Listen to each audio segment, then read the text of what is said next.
அடா பாவிங்களா, நம்ம தளபதி மேல அப்படி உங்களுக்கு என்னடா கொலவெறி?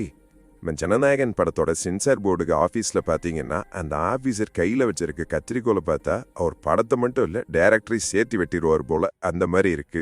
ஓப்பனிங்லேயே ஒரு செக் என்னன்னா ஜனநாயகம்ங்கிற பேரே இருக்கக்கூடாதான். ஏன் அப்படின்னா அதை கேட்டாலே மக்களுக்கு ஓட்டு போட தோணுமா, அதனால அதை வேணா ஜனரஞ்சகன்னு மாத்திக்கங்க அப்படின்ட்டு ஒரு ட்விஸ்ட்டை கொடுத்துட்டாங்க. இதை கேட்டோன்னே நம்ம டைரக்டருக்கு கண்ணெல்லாம் சுத்திருச்சு. அடுத்ததான் என்ன அப்படின்னா, அண்ணன் எந்த சீன்லையுமே விரல் நீட்டி பேசக்கூடாதான். ஏன் அப்படின்னா அது ஓட்டு போட சொல்ற மாதிரி இருக்குதாம்மா, அரசியல் ஆயிருமாம்மா.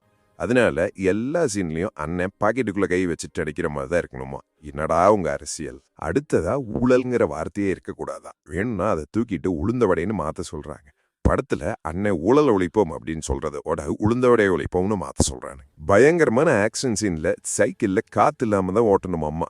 ஏன் அப்படின்னு கேட்டா காற்று மாசுபாடு ஆயிரும் அப்படின்னு சொல்றாங்க. நம்ம அண்ணன் என்ன சும்மாவா, வெறும் ரிம்முலையே அனல் பறக்க சைக்கிளை ஓட்டுறாரு. கடைசியில படத்துல என்னதாண்டா கட் பண்ணீங்கன்னு கேட்டா படத்துல இருக்க எல்லாத்தையுமே கட் பண்ணிட்டானுங்க. வெறும் டைட்டில் கார்டு மட்டும் தான் மிச்சம். நம்ம மக்கள் யாரு சும்மாவா, தளபதி வெறியர்களாச்சே, அதனால தேட்டரே திருவிழா வாக்கிட்டாங்க.